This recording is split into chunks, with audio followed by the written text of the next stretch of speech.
to join Pear Deck. Who's not in? I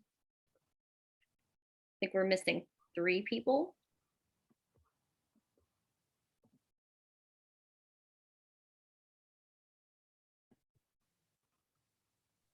Is the link in the chat for that? It's here on the screen. You go to joinpd.com. See where my cursor is? That's the website. I just didn't know. You didn't really make it clear how to do it, so I didn't know. Sorry. Yeah, just open another tab and go to the website. I'm gonna have to transfer to my laptop because I'm on my phone right now. That's okay. If you can't do it, it's no biggie. But for folks who are already on their computers, just open a new window or tab and go to joinpd.com and then enter this code here. And that window will have the presentation open, so you won't have to have Zoom open at the same time. Yeah, and if you for some reason like can't go to that website, we do have like the most important polls like through Zoom as well. So we want everyone to be able to participate, put stuff in the chat, and ask questions. I put the info in the chat just for folks who need it in future, because I'm going to go ahead and have a start. Okay, and I have a question, like, can we access this later, or this is it, our only chance? For the presentation, or yeah, we'll send out the slides after this training. So yeah. Yeah, and we are recording right now. And so we will send out the slides and the recording afterwards, as well as any follow-up emails regarding meetings and things like that. Thanks. Other questions before we get started? Okay, awesome. Kimmy, do you want to take it away? Yeah, so thank you everyone for being here today. I'm very excited to do this, and so excited that you all are here for the Kentucky Food Action Network Farm Bill 101. Very basic overview of everything that we're going to talk about today. Just basic Farm Bill stuff and educational. So I'll go ahead and introduce myself. I'm Kimmy Ishmael. I work for Community Farm Alliance. I'm the policy campaign coordinator there, and I also am on staff for KFAN, and I facilitate the Ag and Food Systems Working Group. I'll let Cassidy go. Yeah, so I'm Cassidy Wheeler. I'm the advocacy coordinator with Feeding Kentucky, and I co-facilitate the child and adult feeding work group. Hey y'all, Jessica Klein. I'm a policy associate with Kentucky Center for Economic Policy, and on staff with KFAN, help out with the child and adult feeding work group and the SNAP WIC tag.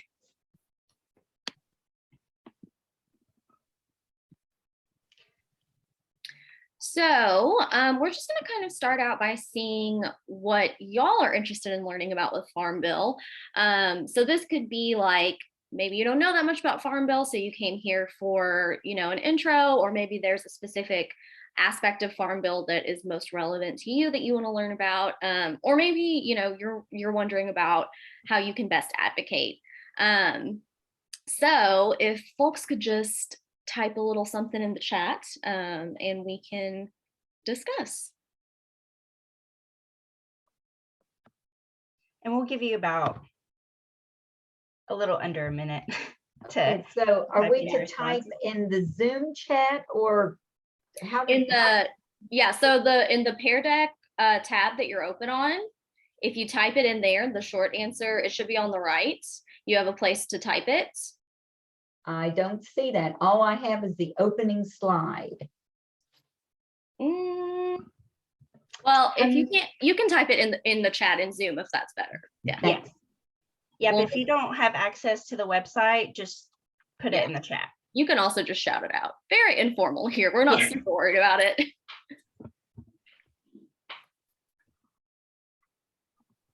Yeah, so we've got advocating for nutrition priorities, an overview and how it's helping farmers in real life. what some people can do as a representative of a group and how they can share with other members, working with SNAP, finding out more about Farm Bill in general.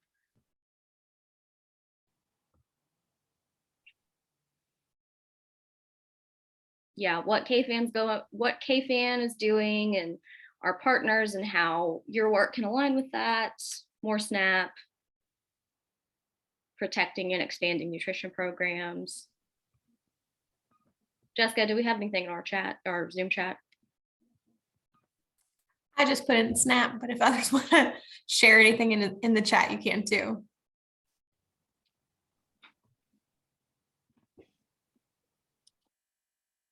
Yeah, so it looks like we've got a lot of nutrition programs, specifically SNAP, some advocacy, and specifically how your advocacy work can align with KFANs and our partners.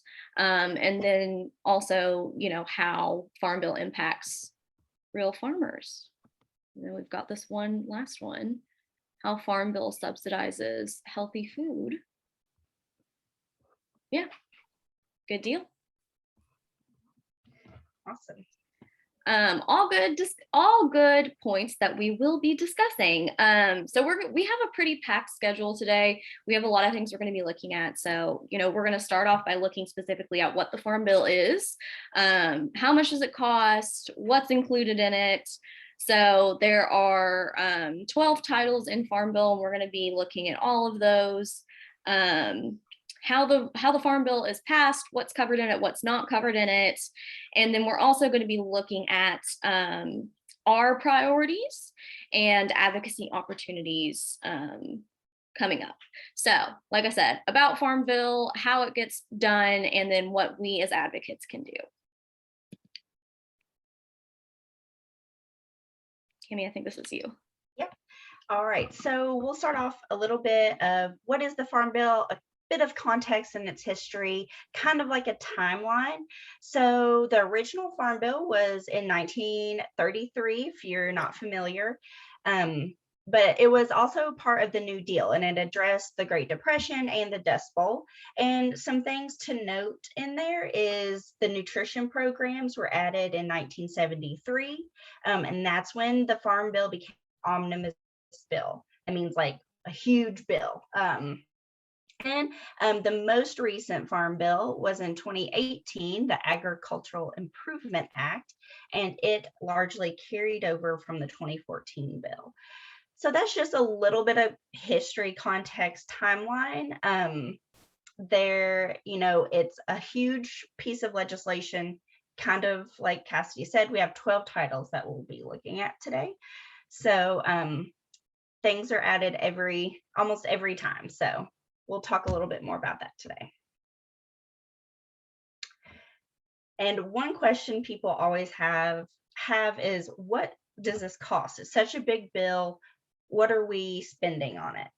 So there are 4 titles that take up the most of the budget for this. And the first one being nutrition. That is where SNAP is housed. In the 2018 Farm Bill, it was around 76% of the budget. Now in 2022, it's projected to be around 84%. A lot of that is actually due to the pandemic, emergency relief, things like that, and disaster relief and things like that. Sorry, y'all, I muted myself. So looking at the Farm Bill process, how does it start and how does it come to fruition? Hello. So we have this really awesome infographic, which we did not create. Where did it come from, Kimmy? INSAC? Yeah. So it's from INSAC, but this really shows, like, you know, we have the Senate over here and the House over here, so it shows us step by step. But basically, Farm Bill begins in the respective Senate and House Ag committees. That's where they would start drafting the legislation. And then once they've come up with that, it goes to the floor in both the Senate and the House, where it gets debated, amended, and voted on. Then once it gets passed in both chambers, a committee is formed. so that the bills can be combined into one. And then once they're combined, they go back to the full floor of the Senate and the House. They get voted on. Once they're passed, they get sent to the White House for the president's signature. So pretty standard, similar to, how other bills are passed. Just, it's relevant to know that the Farm Bill begins in the ag committees. So we have our Farm Bill priorities. We are hoping that we will see some movement with Farm Bill ideally by December, but in the coming months, because the current Farm Bill expires next year. So obviously, this is a huge bill and the work is going to have to be started on it very soon. So here's some of our kind of top 4 priorities. So the first one is to ensure that SNAP and the other food programs housed within Farm Bill reach all people with low incomes and food insecurity. So specifically for SNAP, we're looking at things like getting rid of restrictions like time limit waivers and streamlining the application and recertification process so that it's less cumbersome for folks. And then increasing SNAP purchasing power to keep up with inflation and rising costs of living. And then, for something like TFAP or CSFP, right? TFAP is the Emergency Food Assistance Program, and CSFP is the Commodity Supplementary Food Program. There we go. And that's for older folks. So we want to increase funding so that folks receiving, these assistance are getting adequate and culturally appropriate food. And then we want to make sure that we're streamlining the application and recertification process so it's also easier for folks to get these programs. And then, so that's kind of our first priority. And then the second priority is providing additional grocery money for families with small children. So, that's looking at renewing the cash value voucher in WIC. And then we have supporting local and regional food supply chains, excuse me. And Kimmy, you might be able to speak to that a little bit better than I can, but that's about promoting local food purchasing and infrastructure for food systems. Yeah. And that really means, like, when we're looking at things, we want to expand and fully fund local agricultural marketing programs that include farmers market promotion programs, local food promotion programs, regional food system partnership programs, things like that. But also we would like to address the problems and reduce barriers around farmers market and direct marketers that accept SNAP or other assistance programs with EBT cards. It's very hard sometimes with technology and the systems and processes. But we, want to increase funding for senior and WIC farmers market nutrition programs, and really, increase funding for technical assistance and hiring market managers for farmers markets. And of course, we want to support the future of American farmers. So without our farmers, we don't have healthy food. And a part of growing is having land. So really helping our farmers, especially Native American, BIPOC, veteran, other disadvantaged farmers, really have access to land and really pay special attention to small and medium scale producers. Yeah, so these are kind of the top 4 priorities, but we will be sending out a more detailed priority document. So if you want to see more about each specific priority, you'll have that reading. So we've talked about the 12 titles in the Farm Bill. So this is all of them, and we will be discussing each of them individually. We're only going to go into depth on a couple of them that are relevant to this group, but we will be, these are the ones that are included in the Farm Bill. All right, so here we have Title I, which is commodity programs. Like Cassidy said, we're just gonna relevant to KFAN. So a lot of commodity programs in this title. It just provides major support for crops. This includes soybeans, peanuts, rice, dairy, big things that are very bulk made. And then we have Title II, which is trade, and actually, Title II is conservation. My bad. And this title really covers programs that help farmers implement natural resource conservation efforts in working on lands like pastures, croplands, as well as like land retirement easement programs. And then we have a trade on Title III. So actually more than 20% of US food and agriculture production is actually exported annually. So a lot of these programs deal with international programs and things like that when it comes to global farming and global food insecurity. Okay, and then Title IV is nutrition. That is probably of most interest to all of us. So beneath that, we're looking at SNAP, TFAP, CSFP, and the food distribution program on Indian reservations, which I haven't referenced yet. And so I'm going to pull in Jessica Klein to help me talk about this, since I was not working in anti-hunger advocacy when the last Farm Bill was passed. So we know that the 2018 Farm Bill did not have a very robust, SNAP inclusion. So I'm going to let Jessica talk a little bit about that, what the current Farm Bill nutrition title looks like, and then what we're hoping for this upcoming Farm Bill. Happy to. And I just want to mention like a little bit about each of these programs, and I put some stuff in the chat too. So the Supplemental Nutrition Assistance Program, SNAP, we talk about it a lot. It's the food stamps program, which provides food assistance to people with low incomes. Then you have TFAP with the Emergency Food Assistance Program, which helps fund emergency food. So food banks, for example. Then the Commodity Supplemental Food Program, kind of that additional funding, particularly for senior centers. And then the Food Distribution Program on Indian reservations, which is exactly what it sounds like.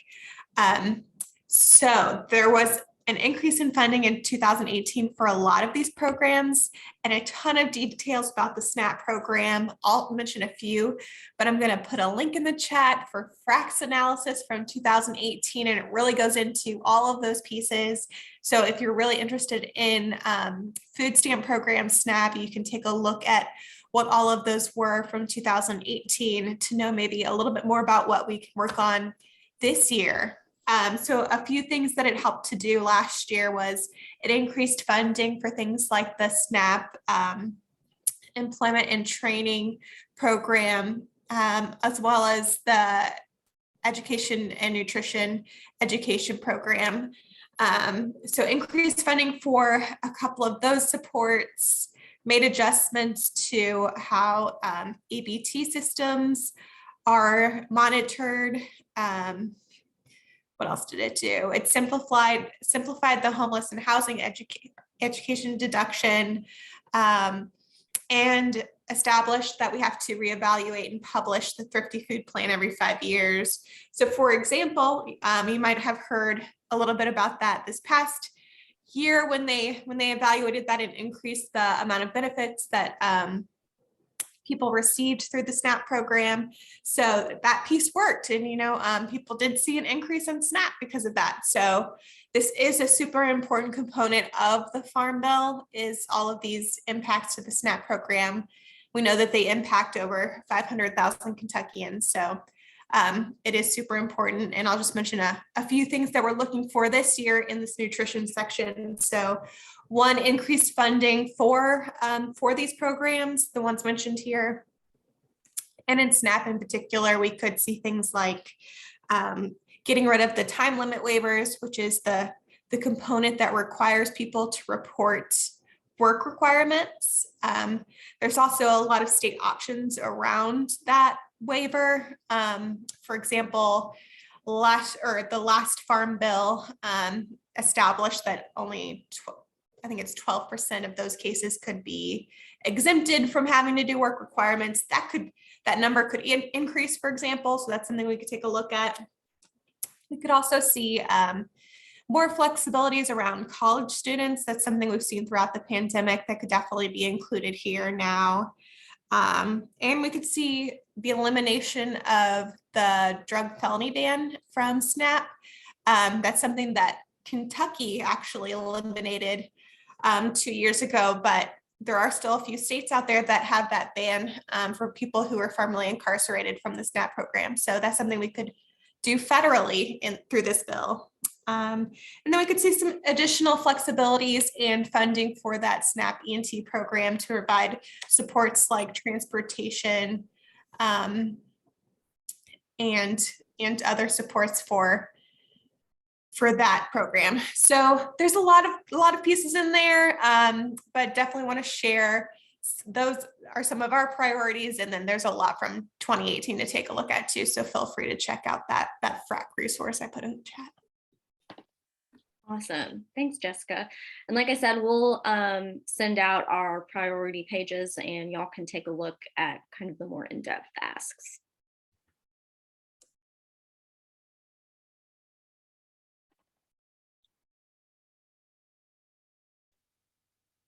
Kimmy, is this one you? Sorry. No, All you're right. fine. All right, so Jessica just covered the Title IV. So now we're moving on to Title V, which is credit. And credit is actually pretty important because this covers federal loan programs that are designed to help farmers access financial credit, like via direct loans, as well as loans as loan guarantees and other tools that they need to grow and sustain their farming operations. So it's very important that, farmers can build their credit and afford to buy land and things like that, and are financially free in that way. Then rural development in Title VI. This covers programs that really help foster rural economic growth through like rural businesses and community development, including farming businesses, as well as even like rural housing and infrastructure. So this is a pretty big title that includes a lot of things that could be very related to improving health. It does have subtitles like improving health outcomes in rural America, and also connecting rural Americans to high-speed broadband, which is also very important, that gives people access to information in order to get food or assistance. So Yeah, so Title VII, that's research and extension, pretty much exactly what it sounds like. It helps support agricultural research and extension programs. And then Title VIII is forestry, again, pretty self-explanatory. So, this helps protect, enhance, and support our forestry programs.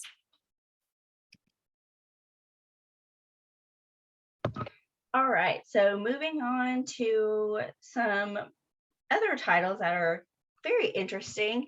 So we have Title IX, which is energy. Some people are kind of familiar with it. It is a title that covers programs that encourage growing and processing crops for things like biofuel, and helping farmers, ranchers, business owners install renewable energy systems and support the research that is related to that. And then it's also, related to ag industry and bioenergy, from like forestry, feedstocks, and things like that. So a lot of research and development in the energy sector as well. As we look at Title 10, horticulture, this title covers like farmers market and local food programs, fundings for research and infrastructure for like fruits, vegetables, other horticulture crops, like organic farming and certification programs. It also, so in 2018, with the horticulture title, it in the Farm Bill in 2018, that reauthorized and expanded funding for many of existing provisions that support locally sourced foods, both crops and animal products. And the horticulture title of the 2018 Farm Bill also created the Local Agricultural Market Program, or LAMP, which combined and expanded existing USDA farmers markets, local food marketing, and value-added processing grant programs. So a lot of feeding and food growing and things like that, and accessibility with farmers markets is something very important and can fit it within horticulture. I'm not good at saying that word.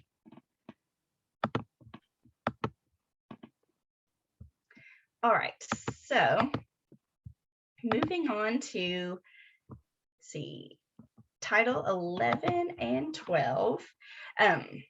So Title 11 is crop insurance.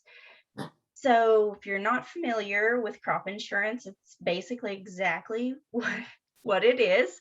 It's insurance that provides insurance for companies who provide federal crops to farmers to protect against losses in yield, crop venue, or whole farm revenue. This title also provides like USDA Risk Management Agency, or the RMA, with the authority to research, develop, and modify these insurance policies. So very important. We would like to hopefully see some expansion on that in some ways to really help farmers in that aspect. And then we have the last title, or sorry, is miscellaneous, which is Title 12. And this is kind of like a bit of a catch-all. It's really miscellaneous. So this title currently brings together around 6 advocacy and outreach areas, and those kind of include beginning farmers, socially disadvantaged farmers, and veteran farmers and ranchers, agricultural labor safety and workforce and development, as well as livestock health. But this title also holds many variety of programs, and in most cases, these programs either do not have like a home title or like an individual, or are just individual programs to address very specific problems. So like in the 2018 Farm Bill, a miscellaneous title primarily focused like on livestock programs, agriculture and food defense, historically underserved producers, limited resource producers, and like other miscellaneous provisions. But also housed in this miscellaneous title is the FMLFPP, which is the FMPP, which is the Farmers Market Promotion Program, as well as the Local Food Promotion Program. And these two are separate but concurrent, and they request for applications each year. So, but they are included in the miscellaneous section. Do we have any questions on any of the titles or comments or anything before we move on?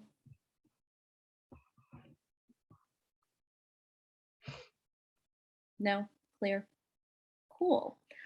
So now just quick poll. Which title do you think is most important for your work? Just so we can kind of see what everyone's priorities are.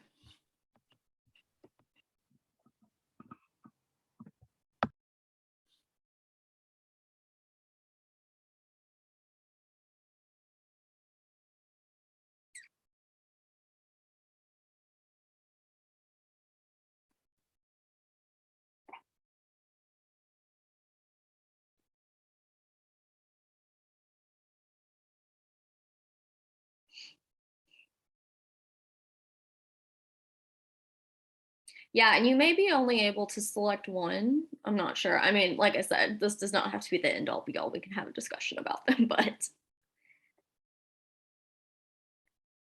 Yeah, and if you can only choose one on there, feel free to put whatever ones in the chat that you feel like relate to you and your work. yes. So we've got conservation, nutrition, research and extension. If we have folks from extension offices, makes sense. And horticulture.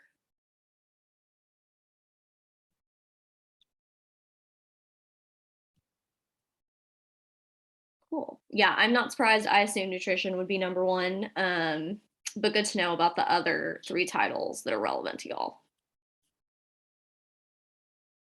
So now that we've talked about what is in the Farm Bill, we're going to talk about what isn't in the Farm Bill. So you might be surprised. I know I was surprised to find out that actually a lot of things that I would think are in the Farm Bill are not. So, you know, as you can see, Clean Water Act, Clean Air Act, school meals, WIC, and FDA safety are not included. Renewable fuel standards, irrigation water rights, tax issues, some pesticide laws, public land grazing rights, and farm and food worker rights and protections. I was very surprised that farm and food worker rights and protections aren't in the Farm Bill. I was also surprised that school meals and WIC are not included, but there you have it. So if any of your work has to do with these various programs, just know that they will not be in the Farm Bill. All right, so how is the Farm Bill influenced? What influences the Farm Bill? How do they write it? How can we be involved, basically? So part of that is a marker bill. So what is a marker bill? Some people have never heard of it. Most people have never heard of it. So basically what it is, it's a bill that's introduced into Congress, but it's really to signal a policy idea and to gather support for that idea. That way, the goal of the bill is to be eventually included into the Farm Bill. So some examples of legislation that we use marker bills for, like the Farm Bill or our appropriations or pandemic aid packages, the Child Nutrition Act reauthorization, really, really big bills that that are housing a bunch of things. Marker bills are ways to signal support for things like that. Marker bills help lawmakers and grassroots advocates alike build support for policy asks. With bills like this, having smaller packages like marker bills really help ideas get attention, smaller ideas get attention. And the more support that we get, obviously, for marker bills, the more likely that they'll be put into the final omnibus bill. But note that these bills do not generally become law as standalone bills. They're just introduced to signal issues, and a big way to show that, we can go to the next slide, is some marker bill advocacy.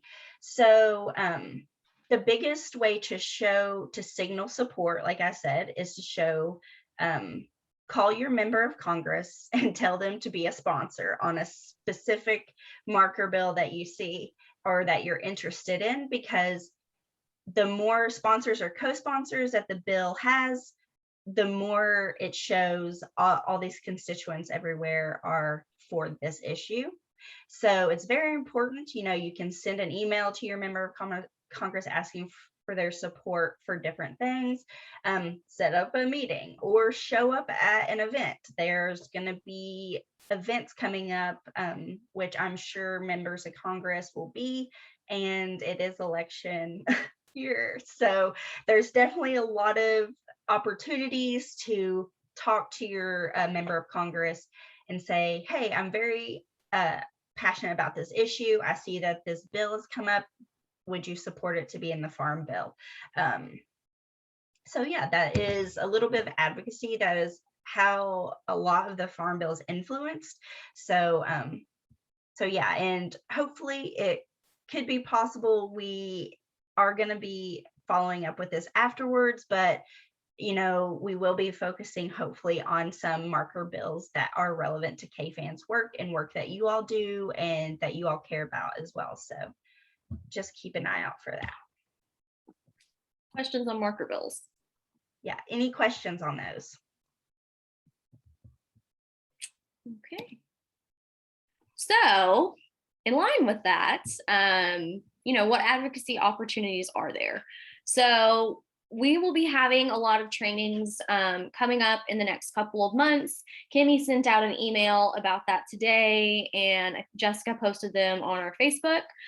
So keep an eye on your emails and your social media, and you'll see dates and signups for various trainings. We're also going to be having a working group specifically about Farm Bill. So if you're interested in Farm Bill and being involved in that, be sure to join that working group. And we also have our child and adult feeding working group and our ag and nutrition systems working group. And those are continuous, not just seasonal. So if you want to be involved in those, please let us know and we'll add you. And then, contributing to our policy priorities, attending a lobby day. Feeding Kentucky is having a lobby day in January. I'm not sure if other folks have lobby days on their calendars, but those will be coming up. And then contacting and advocating to your legislators about specific policies like marker bills, and also just about what you would like to see included in the Farm Bill, or any relevant feeding programs. So are there any other advocacy opportunities that we missed that y'all know about? And y'all can write it in the response or the chat or just shout it out. Is there anything else you've heard of that we don't know? Yeah, or do y'all have any other ideas how you feel like, is there any other way that you feel like we can inform you all on anything? How would you feel prepared for that, for advocating? We are going to have our advocacy 201 in January. Is it in January? Yeah. So if you're wanting to build on some advocacy skills that you've already learned, please feel free to attend that. Hopefully that will give some extra advocacy skills. I have a question that's kind of related to this, might be tangentially related to your specific ask right now. I work with an organization called Community Education Group, and we work throughout Appalachia. So obviously including Kentucky, but all of the 13 states. And we don't work exclusively in this field. It's more of like an interest. We work a lot with other like health disparity issues, but we know that food access and nutrition is also really important.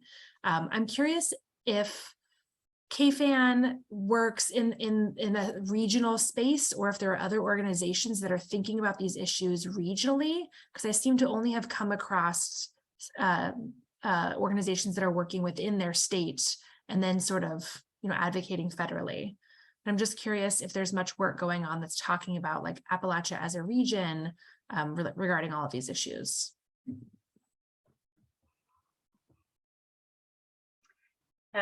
That's a great question. As far as KFAN goes, we are currently just focusing on Kentucky. I want to say, even though we do have part of Appalachia in Kentucky, we do want to make sure that they're represented in the Farm Bill as well. But we do work sometimes with people in Ohio, Indiana, some networks up there like Northern Kentucky that we have worked with in the past, but we are currently collaborating with other out-of-state organizations on the Farm Bill. Yeah, Feeding Kentucky is part of the Feeding America network, and we do have, we're part of the Southeastern Food Bank region. So we're kind of, Feeding America does kind of split us in regions, and we do like conferences and meetings. So we are kind of a regional entity and also our own entity and a national entity. So I wonder if there aren't groups like that who are working kind of independently, but also with a national organization and also within their region. Jessica, Tyler, y'all have responses to that?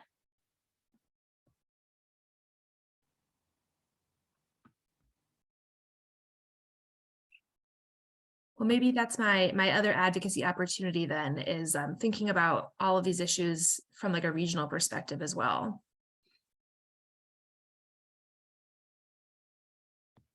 Yeah, I mean, I think it would be awesome if we had more regional groups to work with. And if other people know of them that we're not connected with, that, it'd be great to connect us. Yeah, that would be great. And at the end here, we'll give contact information and everything. But yeah. Other things, comments, ideas? Amendment 1. Yeah. I'm not sure on that one. Sorry, I'm looking at the chat. See what's going on in the chat here. Well, it was saying, well, at least the commercial was saying that, the legislators want to make like 60,000 a year for part-time work, and they were doing an illustration about how like most people only make like 20 to 30 grand a year, and they want to make 60 grand. So vote no on Amendment 1. So it's a real thing. I mean, I've seen it. That's why I brought it up. But,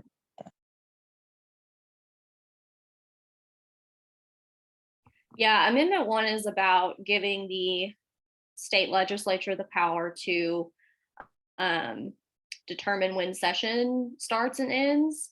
So they don't have that power right now, but the amendment is going to be on the ballot. So yeah, I mean, the implications of that would be, right, that the legislators can decide how long they're in session and they get paid for every day they're in session.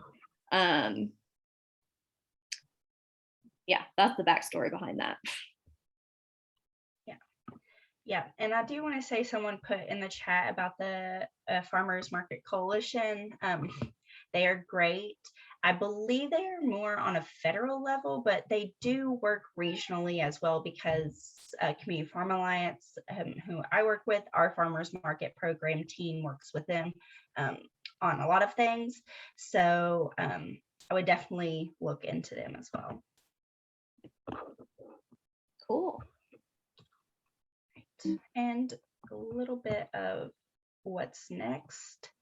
So kind of like Cassidy said, we are going to have a specific Farm Bill working group. So we're really going to figure out a campaign platform, our priorities, dive a little bit more into the Farm Bill and what issues we care about. Here in this group, we'll talk about marker bills, advocacy opportunities, discussions, and possibly have guest speakers. So Farm Bill should start picking up in December, January. So really be on the lookout for that. We are going to be sending out an email after this with some more dates.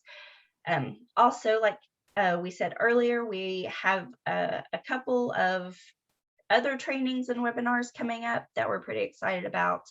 So on November 9th, we have a Train the Trainer on Advocacy 101. So if you work for an organization or community leader, or you just have a group of people that you would love to show how to do Advocacy 101 and what that means, awesome Tyler Offerman is going to be leading that. And then A Food is Medicine, a Food RX 101 is going to be happening on December 7th as well. So that's a little bit of what's next. The email, I did send out an email earlier today with all that and the links and everything, but we will continuously send that stuff out. Just be on the lookout for that stuff. Yeah, so here are some days and times that we have proposed for our next Farm Bill meeting. So I have a poll that y'all can fill out. I didn't think about it, but I guess you can only make one selection. So it might be easier to just drop in the chat what days and times work for you. Or Kimmy has a poll that she's going to send out after this to everyone, including folks that couldn't make it today. So you can also just fill out that poll. We do want to try to meet either the week before or after Thanksgiving, since, like Kimmy said, there hasn't been a lot of movement with Farm Bill yet, just a few hearings, but we're expecting that there probably will be. So we want to make sure that we're getting started on that. Yeah, and I did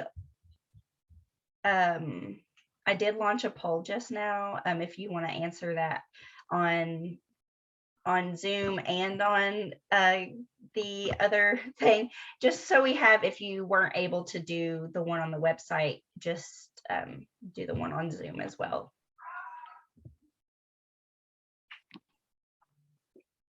Yeah, so we'll give you all a couple seconds to look at your calendars.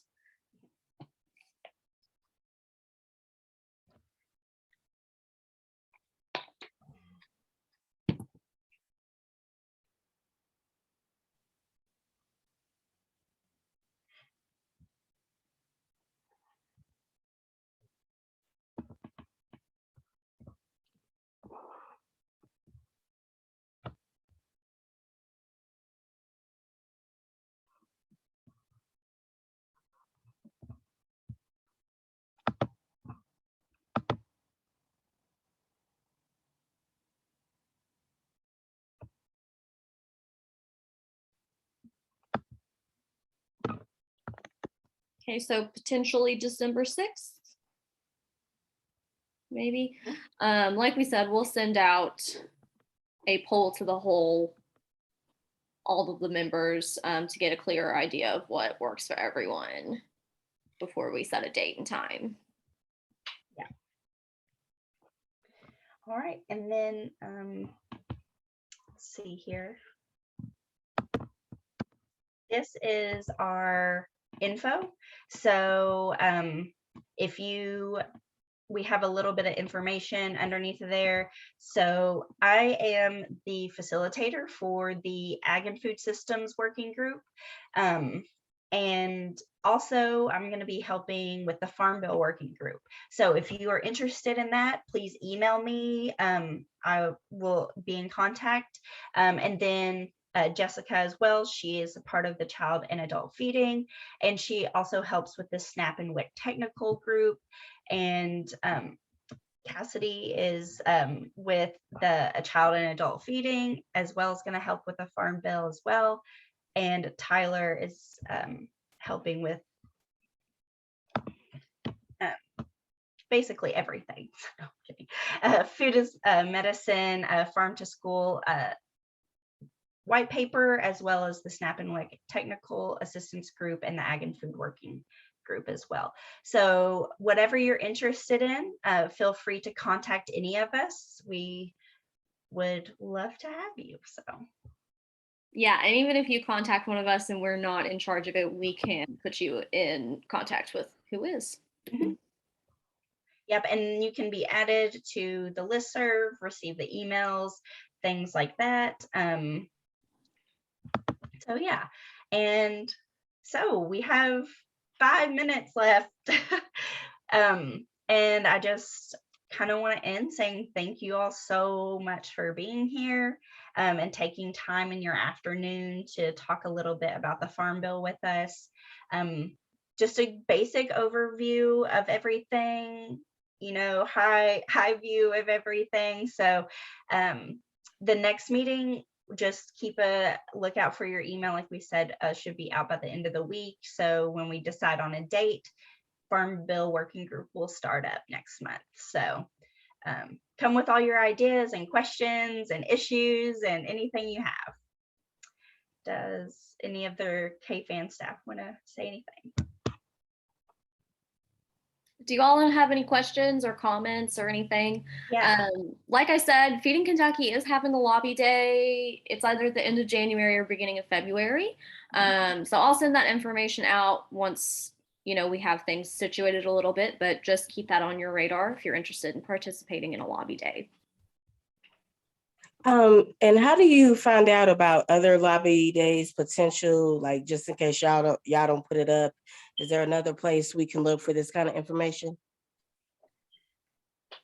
I'm not 100% sure on that, Tanya. I will look around for you to see if there's a resource. KFAN will try to post on Facebook and in our meetings as much as information as we have on lobby days. So make sure you're getting our emails, but we'll also look for resources outside as well for things like that. Yeah, and if you hear of lobby days, please feel free to send them our way, because we may not have heard about them. So. And does anybody have any comments, questions, follow-ups? What is anything you want to say?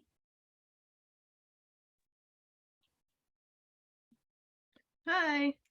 I'm interested. I can't remember what title it was, but I'd love to hear just a little bit more of, if you have them right now, just like ideas of how to address barriers to the SNAP program, because I work with SNAP providing equipment to farms and farmers markets and helping them with the SNAP application. So I've seen firsthand that like that's all great and wonderful, but like getting customers out can be the hardest part. So we've been kind of brainstorming around this as well. And while I'll need to look for an advocacy group more at a federal level, I'd love to just generally support you all too in that, because I think the more we can push like federal programs to have more follow through with these programs, the better. Yeah, like transportation's come up. Marketing is another one. I'm going to start looking into more farmers market nutrition promotional grants or more specific to farmers. Yeah, sorry, that's a lot, but yeah, I'll stop talking. No, that's great. And I just want to say, are you familiar with Community Farm Alliance? Have you worked with us before? I haven't worked with you before, but it sounds familiar, and I did add it to my notes to look into a little bit more. Yeah, we have a farmers market we run multiple farmers market nutrition programs. We have farmers market manager grant programs where we help hire market managers, as well as we have a whole team that focuses on markets and helping reduce those barriers of SNAP participants. So yeah, feel free to take my contact info and I can get you in contact with our group. And yeah, we are working with the National Farmers Market group as well. And I'm looking, are you familiar with Ben Feldman from there? So I'm looking to have him on as a guest speaker to talk a little bit about the Farm Bill and that aspect for farmers markets in our Farm Bill group. So yeah, so definitely focusing on that, and that is a big priority for CFA, for Community Farm Alliance. So we'd love to have you to participate as well. Awesome, cool, thank you.